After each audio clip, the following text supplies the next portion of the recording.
زه ذمہداري دا جوړیږي چې مور او پلار به څه کوي، د بچو ته ماډل جوړ شي،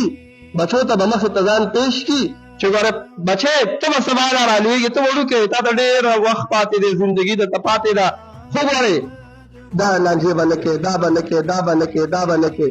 دا وکړه دا مه کوه. نو چې کله ما او تا دوی ته داسې ماډل جوړ شو،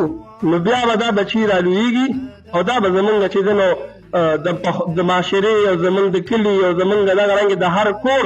دی به مشر وي. نو چې د هر کور کې یو بچی رالوی شو، دی د کور مشر شو، نو خامخا هغه د وړوکوالي نه د هغه پلار د ده تربیت کړی دی، نو چې هغه صحیح تربیت کړی دی نو دی سبا رالوی شو، نو دی به د خپلو بچو بیا صحیح تربیت کوي، دی به کوي، یو سلسله به روانه وي. او که نن موږ او تاسو فارغ نه یو، هر بیره ته موږ دغه وایو چې موږ او تاسو دې ته فارغ نه یو،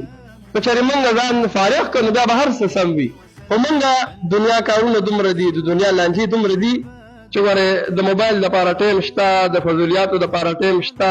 د عبثو د لارو ګرځېدو دپاره ټایم شته، اړه بازار کې د ګرځېدو دپاره ټایم شته، په پولو کې دغه رنګې په خوړونو کې به هر ځای کې موږ فارغ یو،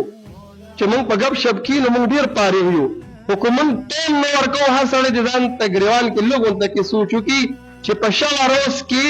ما 10 منټه خپل بچي ته ورکړي دي چې زه د کښېنومه، دته زه لږ نصیحت وکړمه، دته زه لږ چې دی نو قرآن وښیمه، دته زه لږ تربیت وکړمه،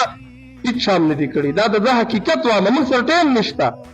نو چې ټایم نشته نو د دې به یو آخر کې نتیجه راوځي داسې داسې چې موږ به بیا وروسته خفه یو چې کاش چې ما د دې بچي تربیت کړی وی. نو ځان له کم از کم یو ټایم ټیبل او روټین جوړ کړئ چې په شوه روز کې چې ډېر نه شئ کولی، کم از کم ماسخوتن لمونځ پسې د خپل بچي لار کښېنئ او یو 15 منټه نصیحت ورته وکړي چې بچی دا دا دا دا دا مه کوه.